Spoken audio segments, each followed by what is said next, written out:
Évangile de Jésus-Christ selon saint Marc. En ce temps-là, un scribe s'avança pour demander à Jésus: quel est le premier de tous les commandements? Jésus lui fit cette réponse: voici le premier. Écoute, Israël.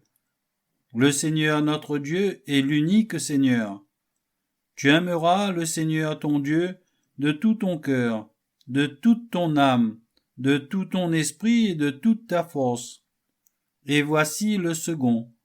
Tu aimeras ton prochain comme toi-même.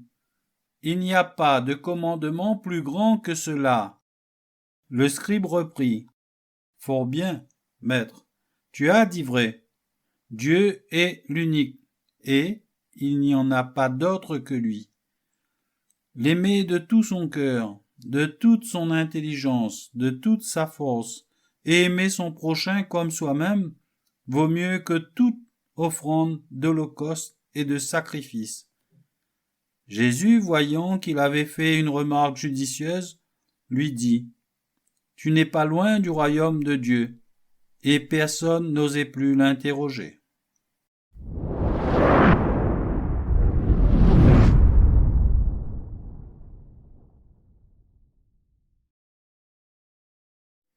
Le livre du ciel, tome 5, 27 octobre 1903.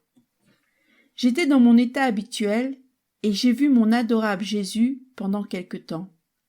Il m'a dit: ma fille, il est bon et louable d'accepter les mortifications et les souffrances comme pénitence et comme punition. Mais ce n'est pas là la manière divine d'agir. J'ai beaucoup fait et beaucoup souffert, mais mon seul motif était l'amour de mon Père et celui des hommes. Il est facile de voir si une créature agit et souffre à la manière divine. Seul l'amour est derrière ses actions et ses souffrances. S'il y a d'autres motifs, même bons, c'est qu'elle agit au niveau des créatures. Le mérite qu'elle reçoit alors est seulement celui qu'une créature peut acquérir, et non pas le mérite divin. Si elle adopte ma façon d'agir, le feu de l'amour détruira en elle toutes les disparités et les inégalités et fondra en un seul travail, celui de la créature et le mien.